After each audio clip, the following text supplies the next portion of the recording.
Bryson, when you look back at these last 3 rounds, do you think this might be a turning point in your career in terms of links golf? Yeah, I mean, look, it was fair conditions the past few days, and I've always told you guys I like it when it's fair conditions. I can play well. I still have to crack the code when it's raining and windy, but I feel like we're getting there, and we're getting close to some opportunities and solutions to that. It just takes a long time to develop stuff. I'm starting to learn. But it was a fun 3 days. I was really proud of the way I turned it around and gave myself actually some hope on the third round after I was 3 under. That first 9, I thought, okay, if I go shoot 4 or 5 under on the back, give myself a chance on Sunday, throw myself up there, and then go out and play just as good as I did, like I did today, I could be right up there and giving Scottie a run. But Scottie's in a league of his own right now, and I played with him a bunch in college, and he was not that good, so he's figured out a lot of stuff since then, and it's really impressive to see, and something all we can learn from, for sure. Along those lines, your YouTube numbers suggest you're a superstar and you've transcended traditional golf. Could you see Scottie ever doing that in his own way? I think he's a family man. He really respects his family, and he believes and wants that to be the most important thing for him, and I have full respect for that. At some point, I will have a family, but for him, I think it's more important to take care of his family, which he's done a great job, a tremendous job of balancing the two, being the best golfer in the world and being a family man. Do you enjoy your golfing status as a superstar and someone who's broken through in different ways? It's an honor, really. I mean, when I came out here on the scene, people had a perception of me, and albeit I knew who I was, it was difficult to express that, and I couldn't say it, and so I was really lucky to find YouTube and have that kind of be the showcase for me, and maturing a little bit and understanding how to learn and realizing what this great game is all about. And so, yeah, I love it. I think it's a lot of fun. It's a blessing and an honor, and I hope to continue to do it just like Arnold Palmer did, walk kind of in his footsteps and move the game kind of like he did. And if I can get a tenth of what he did, I'd be happy. That reception you had on 18, where you walk back onto the green, wave to each side of the stands, and get that right. That's a reception that is kind of like the winner gets. In years gone by, you possibly wouldn't have had that reception from the crowd. I mean, you touched on it there a little bit. What has turned it? What has made you get that kind of reception? Because very, very few people will get that kind of reception. Yeah, well, I think I look at the game a little bit different than others. I want to win. I think we all know that. But there's more than winning, right? There's how you influence a younger population, how you showcase yourself, and what you do for others. What value do you give them? Because the only reason we're getting paid the numbers we're getting paid is because of those individuals out there in the stands. And once I started realizing that, I started changing my mindset of, okay, what do I need to do to keep them coming back so they see me more in the light that I'm trying to showcase this great game. And the point of that was that, I think that there's value that's created outside of just tournament golf.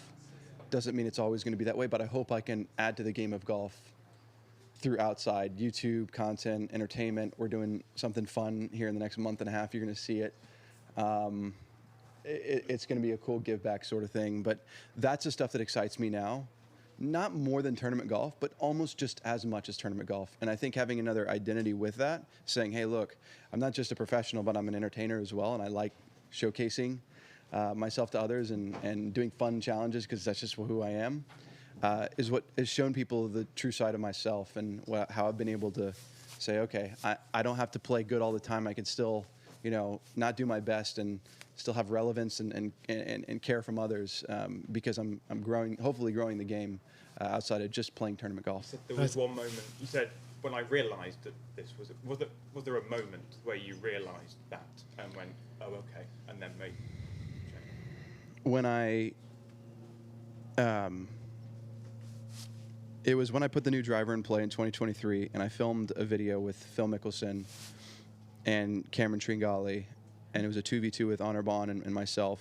It was supposed to be the Crushers against the High Flyers, and we were just going playing a 9-hole little thing, and it got a couple million views. And then I went and shot 58, and then we put it on YouTube, and it got another million views. And we're like, whoa, these are crazy numbers. There's obviously something different here that people want. And I said, okay, this is now the time to kind of like double down on this and see how far we can go with it. You know me, guys. Like I love pushing the distance on certain things. And I said, all right, let's try doing this on YouTube. And then I realized, my goodness, there's so much more than tournament golf. They want to see entertaining content. They want to be given as much value-added material as possible. And that's the goal I just try to do is entertain and give as much value-added material as possible now. Bryson, with the Ryder Cup coming up in a couple months, I'm wondering just what have you learned about team golf over the last several years, since the last time we saw you? Man, we have the most wins on Live right now as the Crushers, and it's been so much fun playing with Paul, Honorbon, and Charles. And the way I've personally led my team is I've let them be their individual self, their best individual self. However I can get Paul to be his best, Charles to be his best, and Bond to be his best is what has led us to be the most successful out there. And they're great golfers, right? They're unbelievable. They've had great careers, and they still continue to have a great career. And I think that's how I've learned from team golf is let the individual be the best individual they can possibly be to add to the team. That's it. Don't try and put someone in a bubble or say, you need to do this, you need to do that. What I learned best from my college coach, Josh Gregory, was just that. He just let me be me, which was amazing. That's why I did so well in college.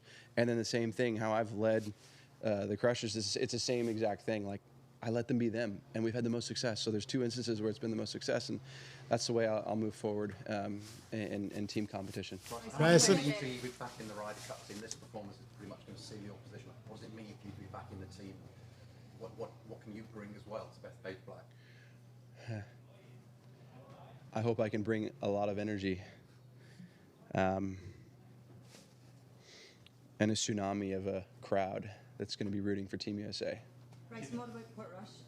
Would you like to see the Open back here soon? What have you made of this as an open venue? It's a great open venue. There's a lot of tricky locations. I think it was a solid setup. Not much more than it'd be a lot of fun. It'd be a lot of fun to come back. It's a great town. Great town. It's okay. It's fine. Sorry, it's just whether the president might have been in touch to suggest he might be among that crowd cheering you on. Oh, the president? Yeah. The U.S. president? Yes. Oh, I don't know. I think he's got bigger problems on his hands right now. Bryson, can you just talk a bit about how the Thursday evening and the Sunday afternoon, how have you been feeling, and how incredibly proud are you of yourself after that round on Thursday? You know, normally I'd be super pissed and frustrated, which I was, rightfully so, because I thought I played pretty well and shot 7 over. But I said to myself, okay, I'm going to do something different this time. I've been working on myself and working on how I am and how I act and whatnot. I said, okay, I'm going to transition my brain to saying, look, I'm going to give it everything I have tomorrow, no matter what happens. I'm going to go full force, attack like it's Sunday of a major championship, and that's what I did. Throughout the 3 days?